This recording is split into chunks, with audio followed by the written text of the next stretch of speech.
Hey, welcome back to the channel. It's been a while, hasn't it? Anyways, I wanted to speak today about Kenobi because I've always found out that the reviews about Star Wars and all is the most interesting, and with the new show, I really wanted to stop by and check out on this new show, right? And let's go straight for it. Honestly, we got 2 episodes to discuss. It's 1 hour 45 total of footage, so that's pretty wicked. Pretty wicked. Let's see. There we go. Oh my goodness. Let me just clear up the screen here. Much better. Yeah. Windows 10 is weird like that. Anyways. Oh, you don't see much of me now, do you? Well, you're not missing much, I'll tell you. Anyways, I was taken from the first second. Honestly, I think it has its flaws script-wise, but it's a very good style of direction, and you can really see the expert hand of Deborah Chow here in this couple of episodes that we've seen, right? We start with the prequels. We are given flashbacks for nostalgia purposes also, but also to remember, because yes, the hardcore fan is gonna know what happened. Who is Anakin Skywalker? Who is Obi-Wan Kenobi, of course, but maybe not the casual fan. Maybe not the people. You want to be introduced in these mega universes, you got to play the part and tell them what they're seeing, what they're happening. What's happening on screen. So yeah, we got nostalgia. And it's gonna be 1 hour 45 of complicated plots between the first episode, which is 1 hour, and the other, which is 45. So you better introduce casual fans to that. The next scene is Order 66 in the temple, which always is going to give me PTSD, the creeps, whatever, all the Legion 501 just decimating Jedi and such. And probably one of the Padawans that escape. We're gonna see him later in the episode, I think, because otherwise you don't have much way of retelling, right? Or why you retell that. But moving forward after that scene is Tatooine. Yeah, finally, we're there. 10 years later, Obi-Wan Kenobi has been hiding there. The young Luke Skywalker makes a 30-second cameo. That's one of the critiques. I wanted more of Luke, and I'm left wanting, honestly. But we'll see soon that the direction is going to be elsewhere, or the focus of the show anyway. We see arriving the third sister and the fifth sister, which are 2 of the Inquisitors, which, by the way, I always struggled. They all called sister, no matter of gender, no matter of anything. So what? Okay, fine. Anyways, third sister is kind of obsessed with fighting Obi-Wan Kenobi, with finding him and fighting him and bringing him to Darth Vader, basically to grab more power. It's nothing altruistic or noble or anything about it. These people are the bad guys, and they don't care if they're the bad guys. But the fifth sister, the other guy who's played by an Asian, is kind of a token Asian Sith discount from Walmart.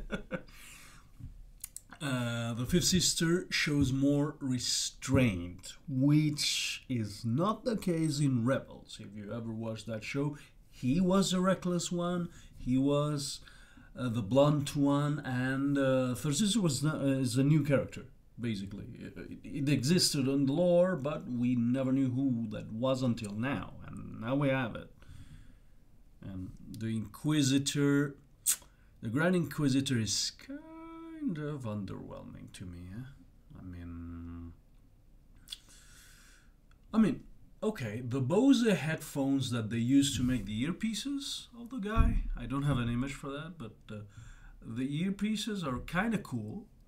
The voice is different than Rebels, also because the guy said in an interview he didn't watch his character in Rebels. He wanted to do something different.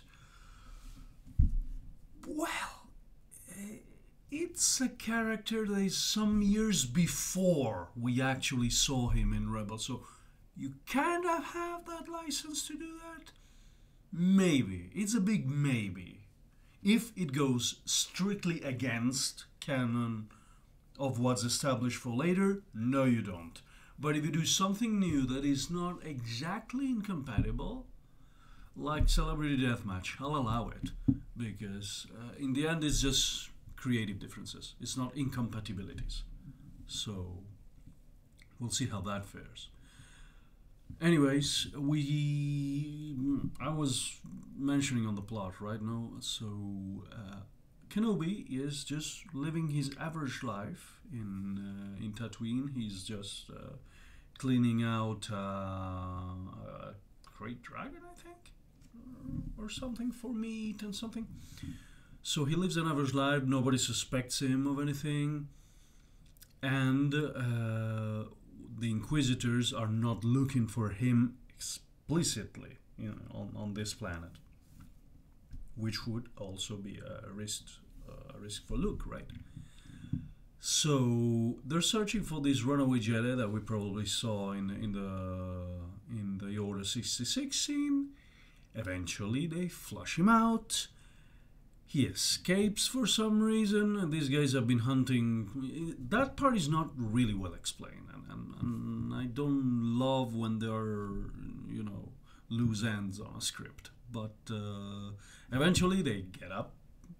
They caught him, but not before this guy meets Kenobi in the desert. He knows who Kenobi is. And they say, oh, you gotta fight, we gotta run, we gotta do something. And the guy says, just bury your saber in the desert and just run away, live your life. But he doesn't listen, and the Inquisitors, eventually he's killed off. And another thing, he's killed off screen. For a show like this, I mean, the message is stronger in the end if he's killed like this. Like, they're ruthless, they don't care, and they just leave him to rot, but wow. And the Inquisitors are pretty ruthless in that thing, and they try to establish this third sister as ruthless, absolutely ruthless, even compared to other Inquisitors. Which, okay, yeah, you gotta have your villain, the villain within the villains. You gotta have that, but okay, that's fine. And I think, well, the first episodes in all these shows, even Boba Fett, Mandalorian season 1 or 2, they're always good episodes. And I don't know. I like the part in Alderaan, which is a planet that we didn't get to see in canon before. I didn't love that Leia was a little know-it-all, That was very insightful, very full of character. It's not in contraposition, again, with the existing lore of Leia, because it's a character that was never explored as a child, much less a 10-year-old child. But it's a depiction of, the little rugrat that knows it all, that talks back to people. I didn't love that. And eventually this poor kid, well, poor thing, well, she gets kidnapped. And Senator Bail Organa, his adoptive father, is going to ask Kenobi to fetch her back. Kenobi is reluctant, more than reluctant, to leave Tatooine, where he's watching over Luke, but eventually he's going to carve on the second episode, right?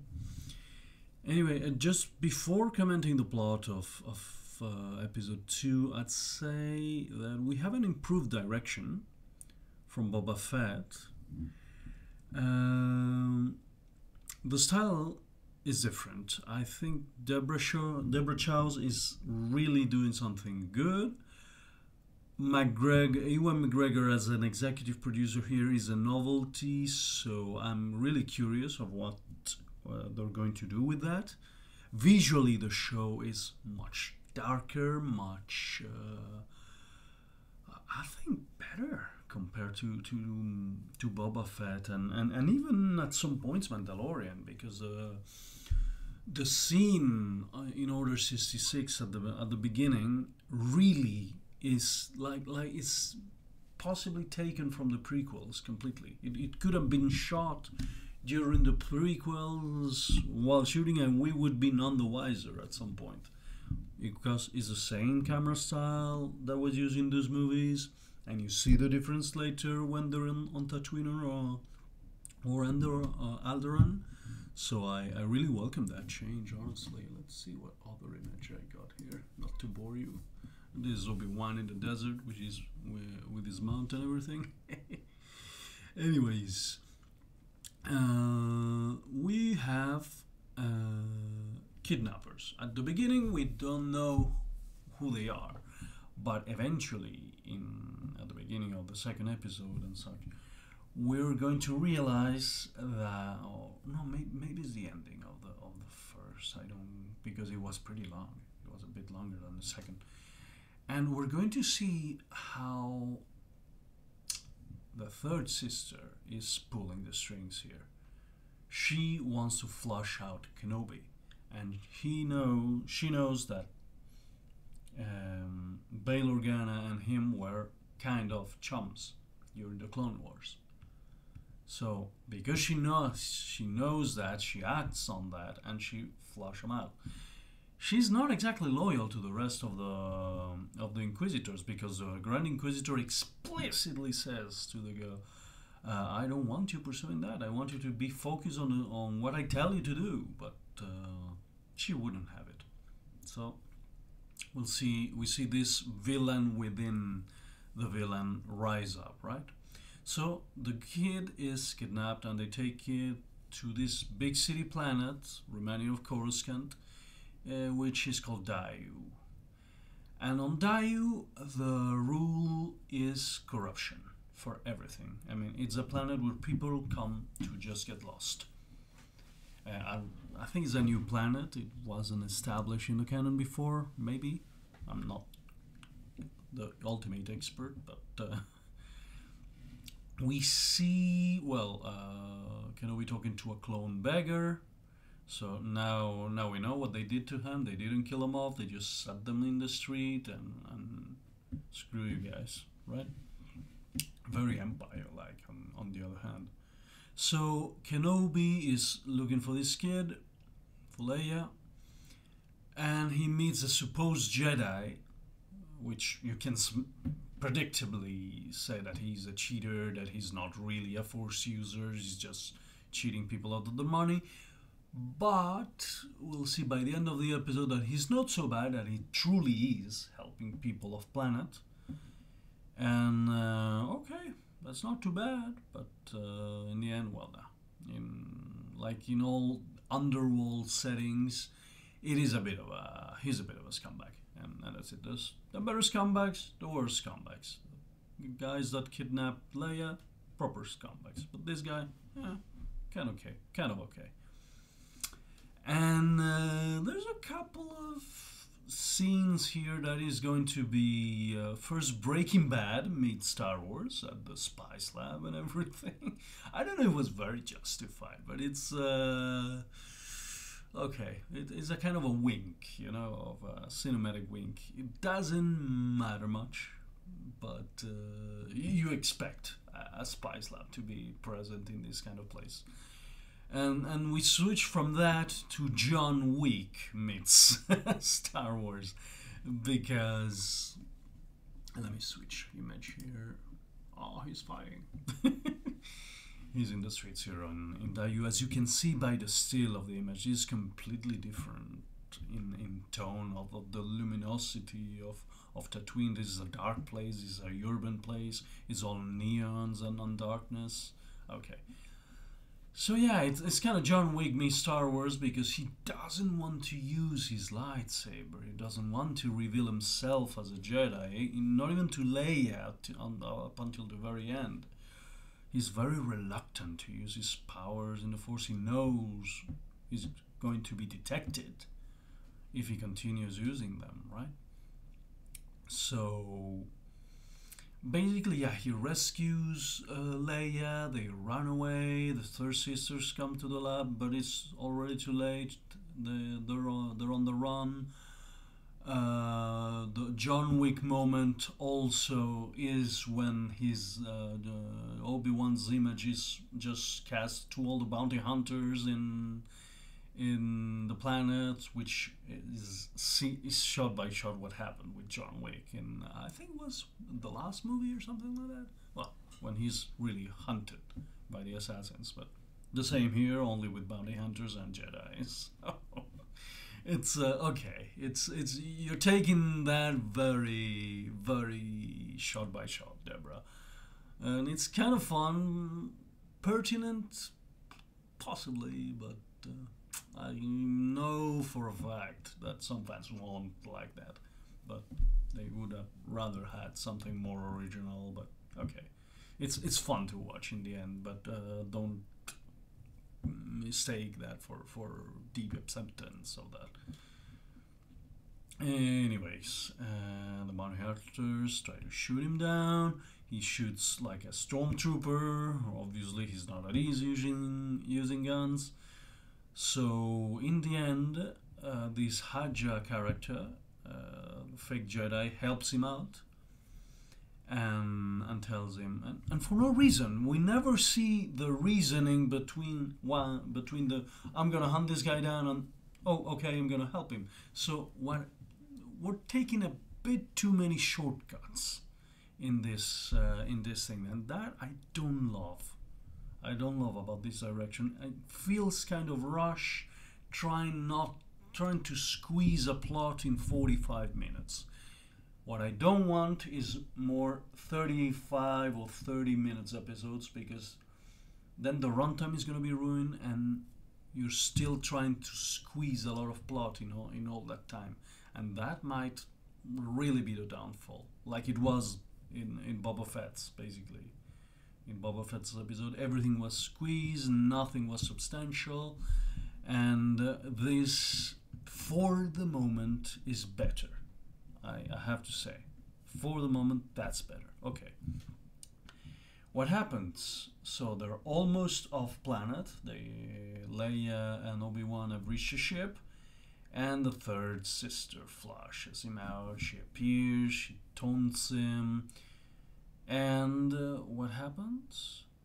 That the Grand Inquisitor shows up. But betrayal! The third sister impales him with her lightsaber, and we know for a fact that he's alive 10 or 20, I forget how many years, but by the time of Rebels, which is later, he's alive. So this is not a fatal wound, and he was pretty much impaled. So I don't know. Well, if Darth Maul survived it, or well, it wasn't Maul, it was Qui-Gon Jinn that was impaled by Darth Maul, and he died. So this is kind of, okay, I'm cheating. I'm kind of cheating here, and I'm using God mode on the game, and I'm surviving your one. But because she betrays the Inquisitor, they escape. So we'll see on episode 3 what happens. And the last thing she tells Obi-Wan, shouting, is that Anakin Skywalker is alive. And I'm gonna leave you at that, with that thought, because that's it. Alright guys, I'll see you next time, and I'll check on you for the next episode of Obi-Wan Kenobi. See you!